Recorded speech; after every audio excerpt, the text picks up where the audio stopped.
Hello and thanks for joining us on Project Justice. I am Utaba Umaran. On this episode, we turn our focus to human rights. Some months ago, the international human rights group Amnesty International released a report detailing rights violations and extrajudicial killings allegedly perpetrated by the Nigerian military. The main victims of the abuses, according to AI report, were protesting supporters of the separatist movement, the Independent People of Biafra, IPOB. There was also allegation of abuses and extrajudicial killings of suspected Boko Haram detainees and their families. Many believe that the handling or perhaps mishandling of the situation is one of the reasons for the continued agitation in the region, which has snowballed into ethnic altercations between youths from the north and the southeast of the country. Amnesty International had claimed that its report was based on direct interviews with victims and their relatives. Here is a clip. We did an intense research and documented the killing of IPOB members on not just one occasion, not just two, but on several occasions where they gathered to have a peaceful protest. We documented the killings in Ukpo. We also documented killings at Onitsha Bridge. We also documented killings at Asaba. So what we're saying is that the military extrajudiciously executed IPOB protesters who were unarmed, who were just there to carry out their peaceful protest. Because at Amnesty, we believe that a peaceful protest is a human right. And that is why we have continued to call on the Nigerian government to ensure that they conduct investigations, independent, impartial ones, into exactly what took place. Some persons have tried to discredit their report, especially the Nigerian government, saying the report was based on hearsay evidence, because you yourself have admitted that you dealt with about 87 videos and witness testimonies and photographs as well from the location where some of these alleged killings and rights abuses took place. How do you respond to that? What I'll say is that before we put out any research, we always ensure that our research findings go through a quality assurance process. At the same time, we do a lot of forensic examination of what we gather when we go out on the field, because we have our researchers out there on the field who carry out this research. So we're not just basing findings on hearsay, not just on witness testimonies, but as well as forensic evidence. Well, that report was strongly disputed by the federal government of Nigeria, especially the military hierarchy. The DHQ insisted that the armed forces does not condone and does not encourage violation of human rights in their operations. To demonstrate its strong feelings about the issues raised in the report against it, the DHQ set up what it called an independent inquiry into the claims, and a couple of weeks ago released their own findings. The Chief of Civil Military Affairs, Major General Nuhu Angbazo, presented the report tagged Report of the Special Board of Inquiry on Alleged Human Rights Abuses in the Northeast and Southeast. You will recall that the Chief of Army Staff, Lieutenant General Tukur Yusuf Buratai, recently convened a special board of inquiry to investigate allegations of human rights violations leveled against personnel of the Nigerian Army in various regions where the Nigerian Army is currently engaged in the provision of security as well as maintenance of law and order. Notably are the Amnesty International allegations of the excessive use of force and extrajudicial killings of members of the indigenous people of Biafra, IPOB, as well as other groups and individuals. The board was to investigate thoroughly and establish the true situation of the allegations. The board sat following its inauguration on the 8th of March by the Chief of Army Staff himself and submitted its report on the 18th of May, 2017. General findings. The board notes Amnesty International constant referral to military internal documents allegedly obtained from military sources without prejudice to the substance, authenticity of the said documents, and the board is concerned about the implication of these leaks on national security. The board reviewed and examined some of these military documents and signals. The board notes the constructive relationship between the National Human Rights Commission and the Nigerian Army. Specifically, the board notes the Nigerian Military Human Rights Dialogue facilitated by the Commission. The board notes that this platform has provided a forum for dialogue on human rights issues, as well as the resolution of concerns about the military human rights footprints. The board notes that the Commission has used this platform to forward no fewer than 40 complaints to Army headquarters.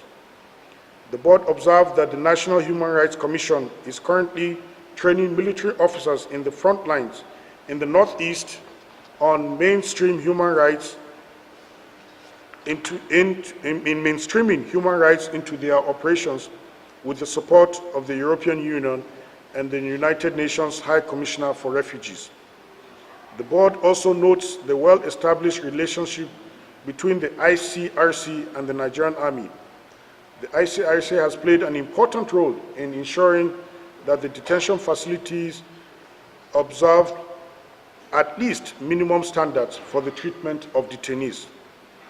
The board notes that the Amnesty International wrote to our Army headquarters and Defense headquarters on their allegations. The board found that the Army headquarters investigated all of these allegations, and there are reports from headquarters, Nigerian Army Military Police, to that effect. The board reviewed some of the reports of these investigations. Opinions. The board finds that the current delay in the trial of Boko Haram detainees, resulting in some cases in death in custody, is unacceptable and a denial of the rights of the fair trial of the detainees.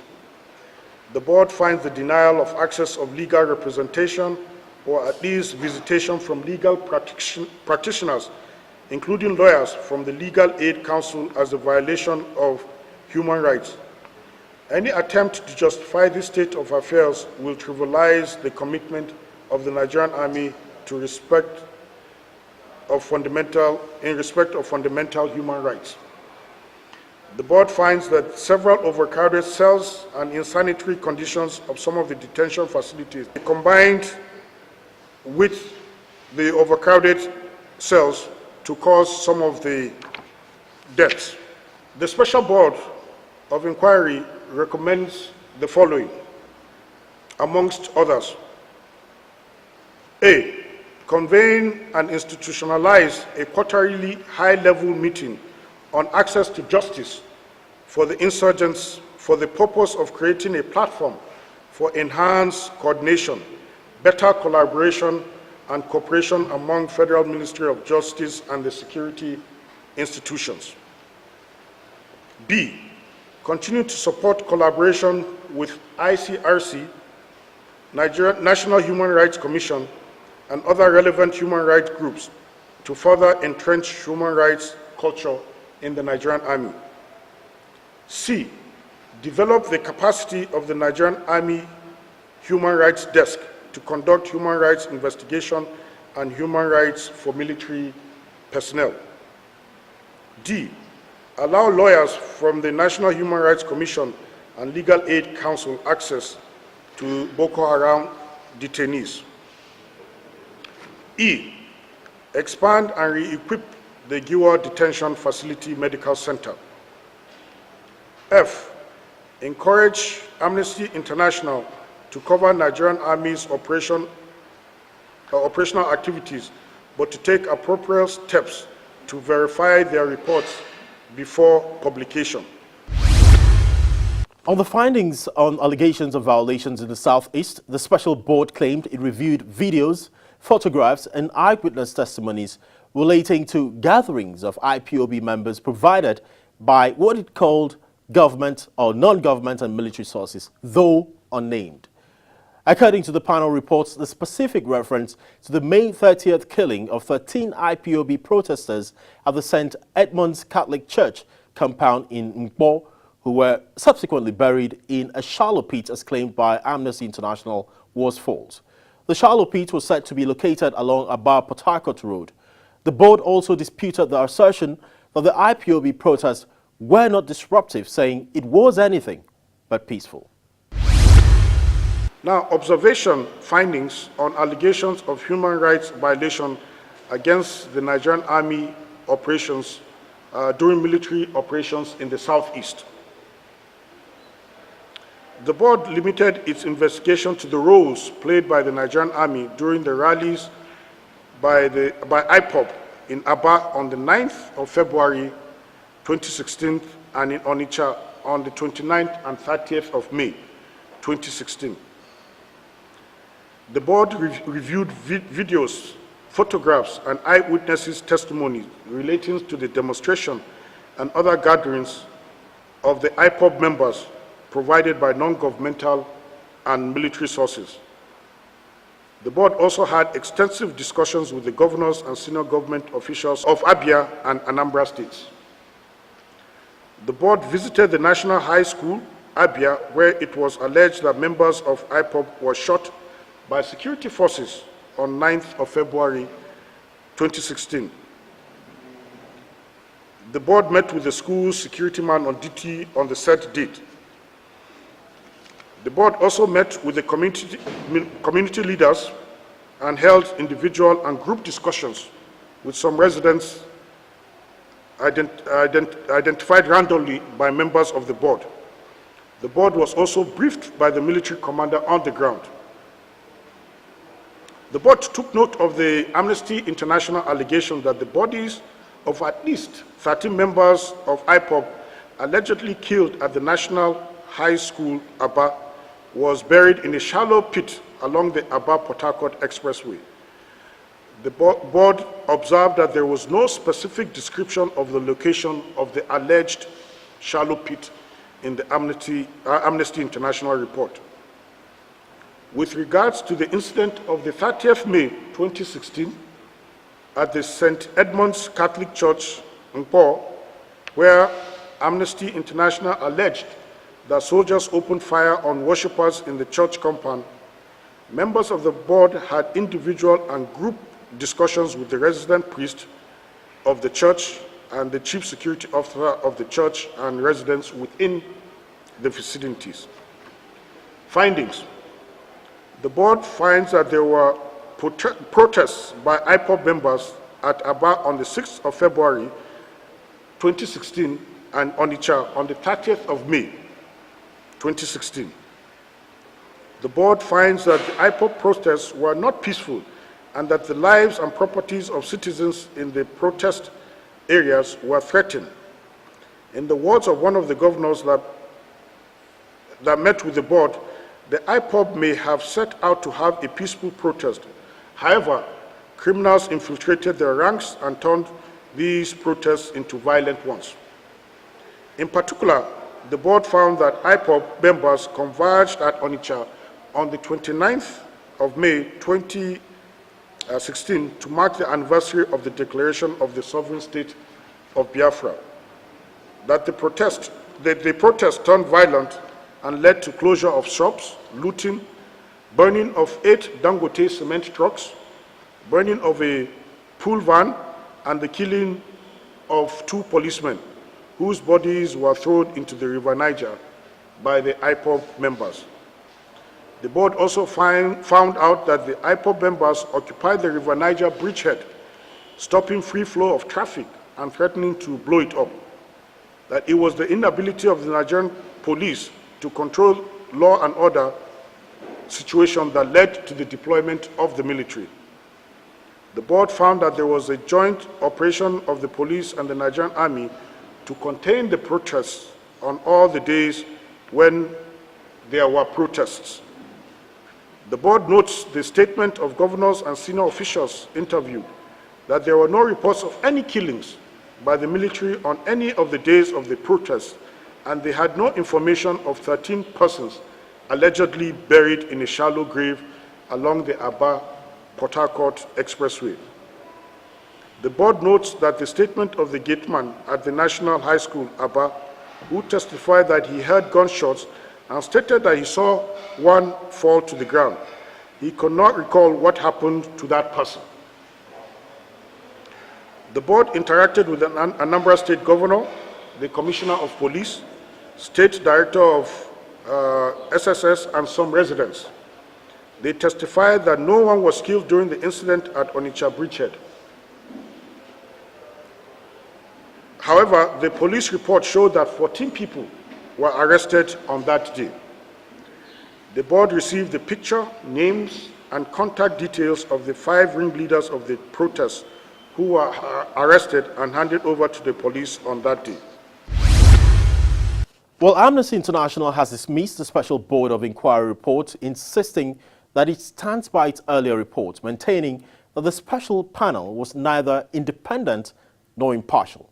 However, for the victims or families of those affected, a sense of closure appears far off in the horizon.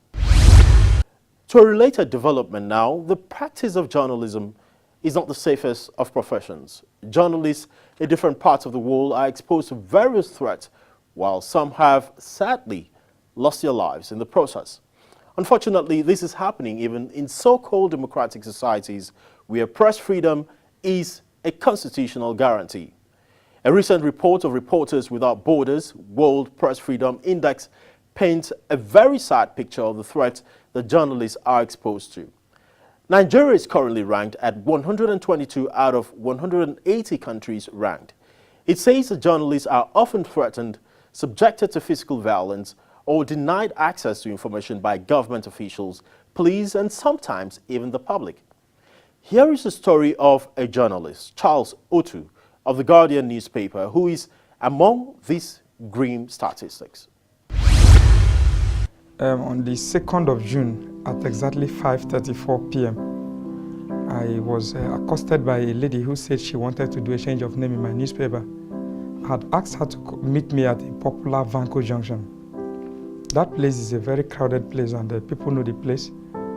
She got there and called me. I said, please walk into this office. She walked in and signaled some people whom I didn't know were with her and had been trailing me. They walked in and said, please give me your phone. They didn't use please, they said, give us your phone now. I said, please, who are you? May I know who you are, please, and why you are demanding for my phone?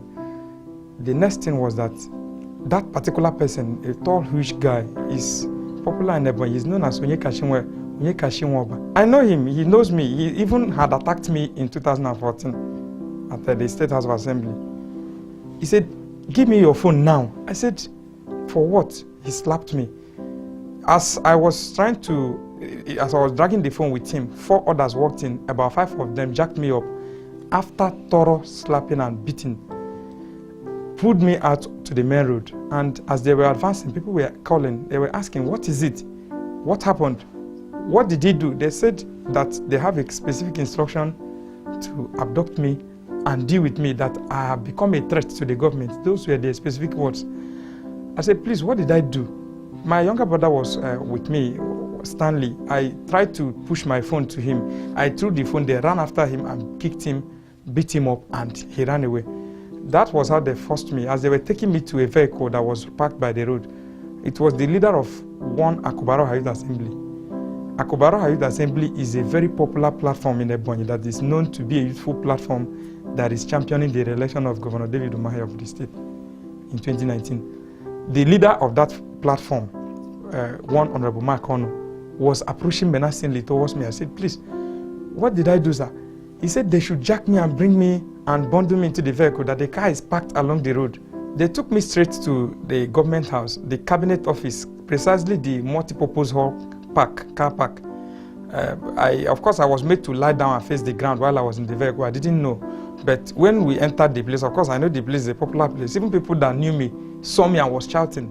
They were shouting, what is it? What did he do? They said everybody should leave the place. They chased away everybody, and over 30 thugs overpowered me and then told me to lie down and close my eyes on the ground. They locked the gate of the cabinet office and started beating me.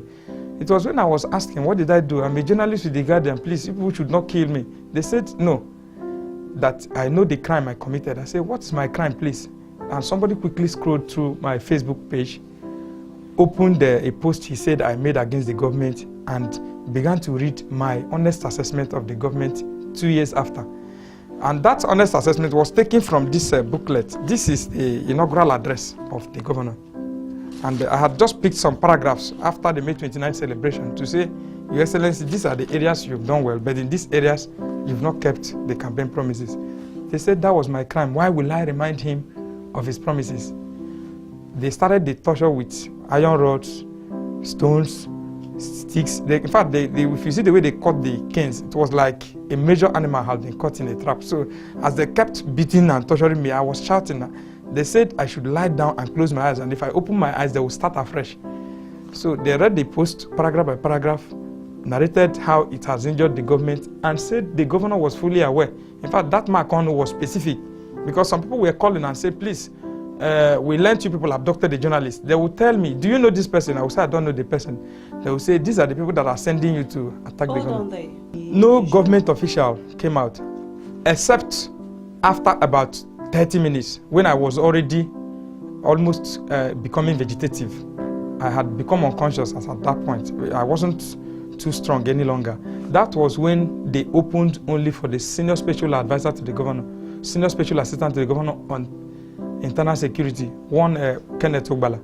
He came into the place and said, is this the boy that has been disturbing us? Have you people caught him? They said, yes, Oga, we are with him here. He said, yes, they would have killed you and I would have allowed them, but for the fact that I was told to come and ask you whether you comply to their terms, that you will sign an undertaking to leave Ebonyi State. That had been emphasized by the Macron. And I, because I was already between life and death, I said, I'm ready to sign the undertaking. They said, you must sign an undertaking to leave our state now.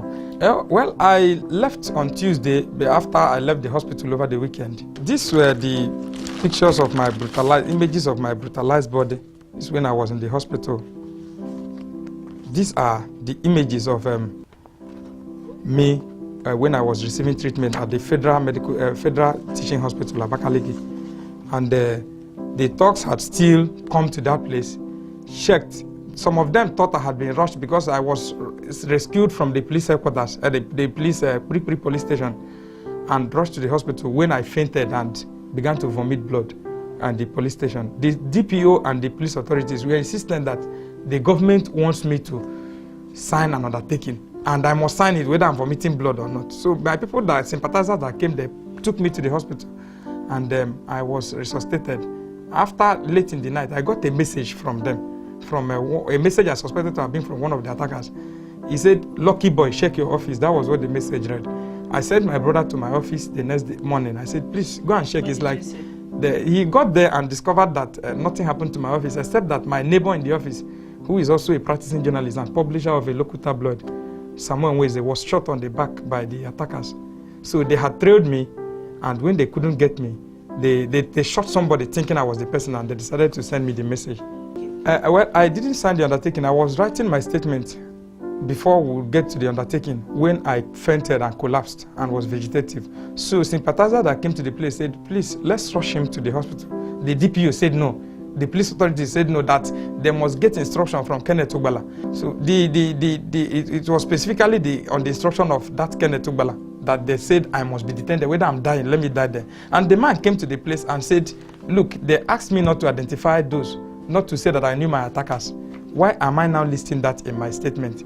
That he would have allowed those boys to kill me. That since I have come to the police, they should detain me and charge me to court on Monday. I said, for what offense? Because I was lying on the ground, helpless. He said the offense was offense against the state. Well, currently my home state of Ebonyi is under siege. I made bold to say it because I had seen some people, even a colleague of mine, one Chinelo Okolo of Unity FM, she called me yesterday and said, we never knew you even be bold to say what happened to you. That herself was that she was attacked by the same group of thugs, Akubaro Hayat Assembly members, in the front of Diamond Bank on 30th of May, the day Biafra declared it at home, because she went to cover them, forcing the bank to open. and her phone smashed on the ground. And up to date, she said she has not made a formal complaint anywhere because they said if she does, they will kill her. What I'm begging and asking of the government, one, of course, is that the police, particularly the Inspector General of Police, I'm calling on him to ask his men to separate politics from their professional business. I was surprised. I went to the police command headquarters, made my statement, and the next thing they asked of me was 10,000 naira to buy fuel to go after my attackers who are directly opposite the government house. The police headquarters is directly opposite the government house, and I've listed the names of people, supplied their numbers, their phone numbers. The police has not made any single arrest 2 weeks after my attack. That is unfortunate, and that is what I want the IGP to do. If there is need, let him overhaul the entire police authority there. It is like an arm of a particular party in government. And they are a threat to not just journalists. A priest, as I talk with you, has left the state because of fear. So if we are still 2 years ahead of 2019 election and people are packing out of a state, I wonder what it portends. Well, the Ebonyi State government is yet to officially respond to Project Justice request for a reaction. However, to put things in context, the incident of harassment has resulted in Nigeria's ranking dropping from 116 in 2016 to 122 in 2017. That's a -6 with a global score of plus 3.79. Well, just a couple of months ago, a journalist with the Punch newspaper covering the State House, that's Nigeria's highest elected political office, was harassed and intimidated out of the presidential villa because his reports were considered hostile by presidency handlers. Several other cases are not as pronounced, but are part of the growing culture where officials see journalists as just a nuisance instead of partners in development who have the constitutional duty to hold government and its officials accountable to the people. Well, the good thing about it is that the courts have in different instances risen up to the occasion to ensure that justice is done. Well, that's Project Justice for this week. Do remember to follow us on our Twitter handle. It remains at ProJusticeLive. Also like Project Justice on Facebook and view us on YouTube. And on behalf of the entire production team, I am Utaba Moran. Thanks for staying with us.